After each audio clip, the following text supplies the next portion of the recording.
Hello everyone, मेरा नाम है शुभम चतुर्वेदी और आशा करता हूँ आप सभी स्वस्थ होंगे। तो टुडे जी के कार्यक्रम में आप सभी का स्वागत है। और आज 14 जुलाई है और 14 जुलाई से जितने भी इम्पोर्टेंट प्रश्न होंगे करंट अफेयर के, वो सभी हम इस वीडियो में डिस्कस करेंगे। और साथ ही साथ मैं एक चीज़ आपको और बताना चाहूँगा, यूपी में कई सारे एग्ज़ाम होने वाले हैं जो आस ही पास में 2-3 महीने के अंदर होने वाले हैं।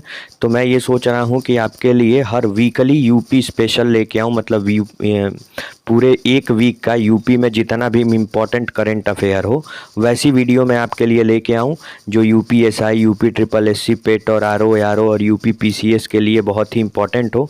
तो अगर आपको ऐसी वीडियो चाहिए तो कमेंट बॉक्स में कमेंट करके बताएं, तो मैं ऐसी वीडियो लेके आऊँगा। चलिए, तो आज टुडे जीके का पहला प्रश्न देखते हैं।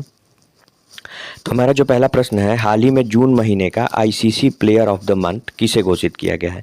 ये कह रहा है कि जो जून महीना है, तो हर महीने में आईसीसी हर महीने अपना प्लेयर ऑफ द मंथ घोषित करती है, मतलब किसी न किसी प्लेयर को अपना प्लेयर ऑफ द मंथ बनाती है। तो ये पूछ रहा है कि जून महीने का प्लेयर ऑफ द मंथ किसे घोषित किया गया है, आईसीसी ने किसे घोषित किया है। ऑप्शन पहला है हमारा बाबर आजम, ऑप्शन दूसरा विराट कोहली और ऑप्शन तीसरा डोवेन कॉवेन। ठीक है, अब चलिए सबसे पहले तो देख लेते हैं, इन तीनों खिलाड़ियों के नाम देख लेते हैं और ये कहाँ से हैं ये समझ लेते हैं। तो जो बाबर आजम हैं, बाबर आजम पाकिस्तान के हैं, विराट कोहली इंडिया के और डोवेन कोवेन न्यूजीलैंड के। चलिए अब आंसर देखते हैं। तो हमारा जो सही आंसर है ऑप्शन 3, डोवेन कोवेन। ठीक है, डोवेन कोवेन आईसीसी के प्लेयर ऑफ द मंथ बने हैं। अब बात आईसीसी की है, तो आईसीसी के बारे में एक दो चीज़ें जान लेते हैं। आईसीसी की स्थापना कब हुई थी? 1909 में। इसका मुख्यालय कहाँ है? आईसीसी का मुख्यालय कहाँ पर है? तो ये दुबई में है। और एक चीज़ और बताना चाहूँगा आपको, आईसीसी का full form international cricket council. ठीक है, आईसीसी का मतलब होता है इंटरनेशनल क्रिकेट काउंसिल।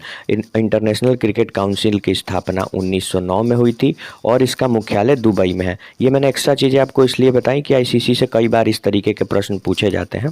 तो इसका जो मुख्यालय है वो दुबई में है। और अभी कुछ दिन पहले, अभी 3 दिन पहले आईसीसी के जो सीईओ थे, उन्होंने अपने अध्यक्ष पद से मतलब इस्तीफा दिया था। तो वो कौन थे? तो वो शशांक मनोहर थे, शशांक मनोहर। तो नाम आप ये याद रखिएगा, वो शशांक मनोहर थे। चलिए अब इसके बारे में कुछ एक दो पॉइंट देख लेते हैं। तो हाल ही में आईसीसी ने player of the month Dwayne कॉवेन को घोषित किया है। यह एक न्यूजीलैंड के खिलाड़ी हैं। आईसीसी की स्थापना 1909 में हुई थी और इसका मुख्यालय दुबई में है। अब ये तो पुरुष कैटेगरी की बात हुई। आईसीसी ने जो अपना प्लेयर ऑफ द मंथ घोषित किया है डोवेन कॉवेन को, ये पुरुष कैटेगरी में। महिला कैटेगरी में किसको प्लेयर ऑफ द मंथ घोषित किया है? तो एग्ली स्टोन है। एग्ली स्टोन इंग्लैंड की खिलाड़ी हैं, महिला क्रिकेट खिलाड़ी हैं। तो एग्ली स्टोन को महिला कैटेगरी में प्लेयर ऑफ द मंथ घोषित किया है आईसीसी ने। चलिए अब अगला प्रश्न देखते हैं। तो हमारा जो अगला प्रश्न है, हाल ही में किस कंपनी ने 18 भारतीय एथलीटों के साथ करार किया है? जैसा कि आपको सभी को पता होगा कि अभी हाल ही में टोक्यो ओलंपिक होने वाला है, टोक्यो ओलंपिक होने वाला है। तो अभी हाल ही में किस कंपनी ने 18 भारतीय एथलीटों के साथ समझौता किया है, मतलब करार किया है? हमारा जो पहला ऑप्शन है, ऑप्शन ए नाइक, ऑप्शन दूसरा प्यूमा, ऑप्शन तीसरा एडिडाज और ऑप्शन चौथा इनमें से कोई नहीं। तो इसका जो सही आंसर है ऑप्शन 2 है पूमा। पूमा ने अभी हाल ही में 18 भारतीय खिलाड़ियों के साथ करार किया है और ये जस्ट टोक्यो ओलंपिक से पहले ये करार हुआ है जो पूमा ने किया है। अब प्यूमा एक स्पोर्ट्स कंपनी है, तो सब जब बात प्यूमा की है तो प्यूमा के बारे में जान लेते हैं। प्यूमा एक स्पोर्ट्स कंपनी है और इसका मुख्यालय जर्मनी में, मतलब ये एक जर्मन कंपनी है जो प्यूमा है। अब चलिए, जब ओलंपिक की बात आई है यहाँ पे, ठीक है, टोक्यो ओलंपिक, ये जो 18 खिलाड़ी हैं, जो 18 भारतीय खिलाड़ी हैं, ये टोक्यो ओलंपिक में हिस्सा लेंगे और इन्हीं के साथ प्यूमा ने अपना मतलब जो करार किया है। तो अब बात ओलंपिक की है, तो ओलंपिक के बारे में एक चीज़ समझ लेते हैं। ओलंपिक खेल है, जो ओलंपिक खेल की शुरुआत कब हुई थी? तो 1896 में। ओलंपिक खेल की पहली बार शुरुआत, जो आयोजन हुआ था, वो 1896 में हुआ था। और कहाँ हुआ था? तो ग्रीस की राजधानी एथेंस में। ग्रीस की राजधानी एथेंस। तो ये पॉइंट आप याद रखिएगा। ओलंपिक खेलों की शुरुआत कब हुई थी? 1896 में। और सर्वप्रथम ये खेल कहाँ पे हुआ था? तो ग्रीस की राजधानी एथेंस में। अभी जबकि चूँकि टोक्यो ओलंपिक होने वाला है, तो टोक्यो ओलंपिक, तो ओलंपिक की जब बात है तो एग्जामिनर किसी तरीके से प्रश्न पूछ सकता है, हो सकता है कि उसके इतिहास के बारे में पूछ ले। तो इसीलिए मैंने आपको बताया कि टोक्यो ओलंपिक जो है पहली बार 1896 में ग्रीस की राजधानी एथेंस में खेला गया था। चलिए अब एक दो पॉइंट देख लेते हैं इसके बारे में। तो जैसा कि मैंने आपको बताया कि हाल ही में पूमा कंपनी ने टोक्यो ओलंपिक से पहले 18 भारतीय एथलीटों के साथ समझौता किया है। पूमा कंपनी एक स्पोर्ट्स कंपनी है तथा यह जर्मनी की कंपनी है। तो पूमा कंपनी के बारे में आप इतनी बात याद रखिएगा। चलिए अब अगला प्रश्न देखते हैं। तो हमारा जो अगला प्रश्न है, हाल ही में यशपाल शर्मा का निधन हुआ, यह कौन थे? तो हमारा जो पहला ऑप्शन है, ऑप्शन 1 लेखक, ऑप्शन 2 गायक, ऑप्शन 3 क्रिकेटर और ऑप्शन 4 इनमें से कोई नहीं। तो इसका जो सही आंसर है वो है ऑप्शन 3 क्रिकेटर। ये जो यशपाल शर्मा है, इनका हाल ही में निधन हुआ है कार्डियक अरेस्ट के कारण। ये पॉइंट भी आप याद रखिएगा, कार्डियक अरेस्ट के कारण इनका निधन हुआ है। यह एक क्रिकेटर थे।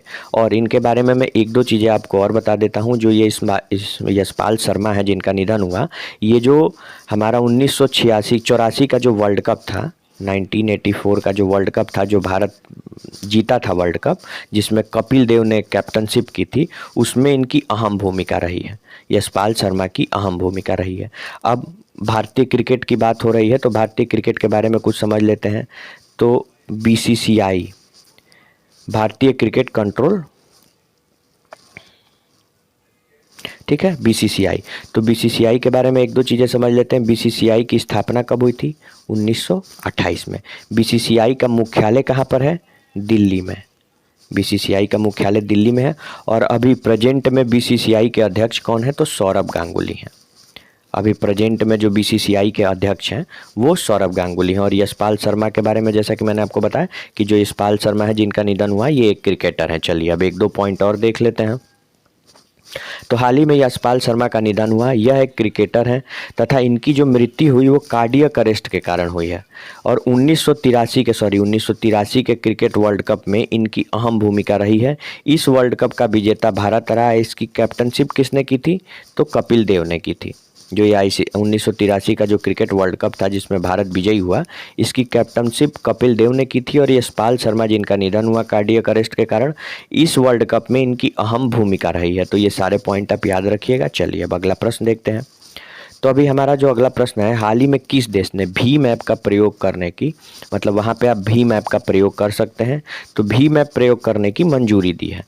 तो ये किस देश के बारे में पूछ रहा है? राज्य का नहीं, किस देश के बारे में पूछ रहा है कि कौन से देश ने भीम ऐप को प्रयोग करने की मंजूरी दी है? ऑप्शन पहला नेपाल, ऑप्शन दूसरा म्यांमार, ऑप्शन तीसरा भूटान और ऑप्शन चौथा इनमें से कोई नहीं। तो इसका जो सही आंसर है ऑप्शन 3 है भूटान। अभी भूटान ने हाल ही में अपने यहाँ भीम ऐप की जो मतलब भीम ऐप का जो प्रयोग है उसको मंजूरी दी है। और ऐसा करने वाला भूटान पहला देश बना है जो भीम ऐप को यूज करने की मंजूरी दी है। अब होगा क्या, आप जब भी भूटान में जाएंगे तो भूटान में जो भीम QR कोड होगा, भीम QR कोड को स्कैन करके और आप वहां पर भुगतान कर सकते हैं। तो ये इंपॉर्टेंट पॉइंट है, क्योंकि ये जो भूटान है वो हमारे नेबर कंट्री है, हमारे अगल बगल की कंट्री है। तो अक्सर परीक्षाओं में और ख़ास तौर से UP PCS की परीक्षाओं में इस तरीके के प्रश्न पूछे जाते हैं। जो हमारे करीबी देश होते हैं उनसे रिलेटेड अगर कुछ भी होता है नया तो उनसे प्रश्न पूछे जाते हैं। तो अभी हाल ही में भीम ऐप को मंजूरी किसने, कौन से देश ने दी है? भूटान ने। चलिए अब इसके बारे में कुछ एक दो पॉइंट देख लेते हैं। तो हाल ही में भूटान ने भीम ऐप के प्रयोग को मंजूरी दी है। ऐसा करने वाला ये पहला देश बना है। भीम ऐप को मंजूरी देने वाला ये पहला देश बना है। भूटान में अब भीम QR कोड को स्कैन करके और भूटान में आप भुगतान कर सकते हैं। अब बात भूटान की है तो भूटान की राजधानी क्या है? थिम्फू। अब भूटान के बारे में मैं एक चीज़ और बताना चाहूँगा। भूटान का जो नेविगेशन सिस्टम है, आप ये चीज़ याद रखिएगा।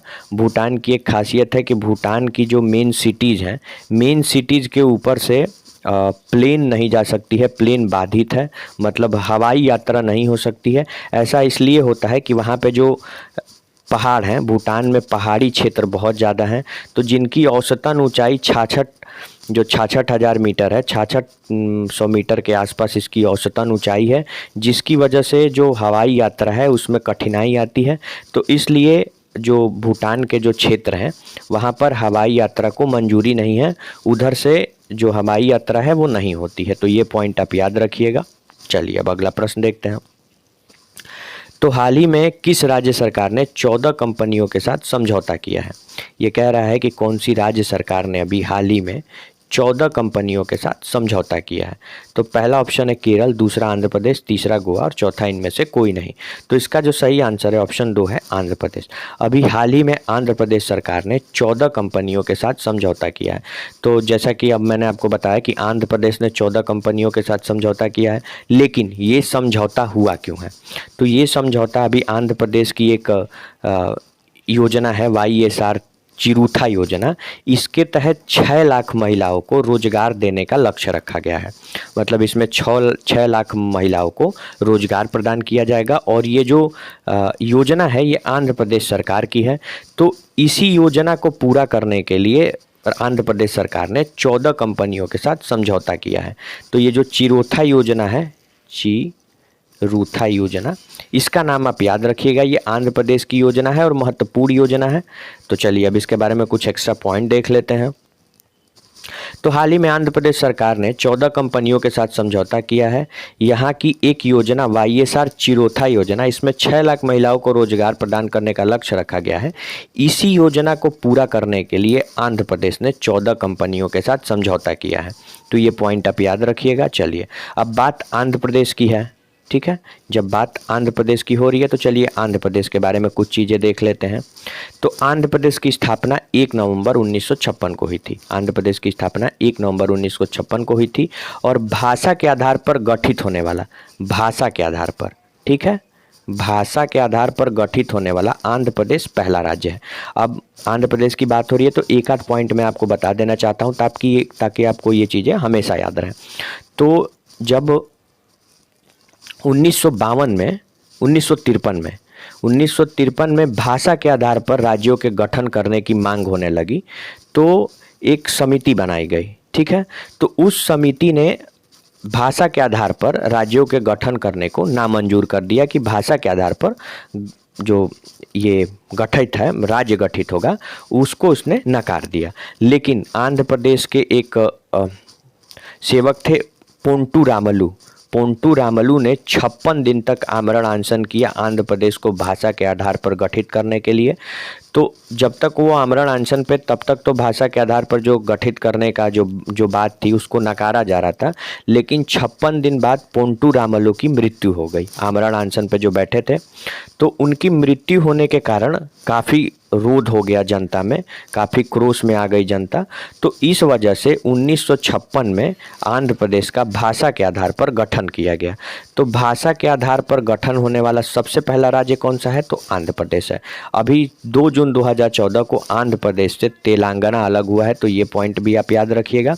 और भाषा के आधार पर गठित होने वाला आंध्र प्रदेश पहला राज्य है। तो जैसा कि मैंने आपको बताया कि आंध्र प्रदेश की स्थापना 1 नवंबर 1956 को हुई। आंध्र प्रदेश की लोकसभा में कुल सीटों की संख्या क्या है? 25।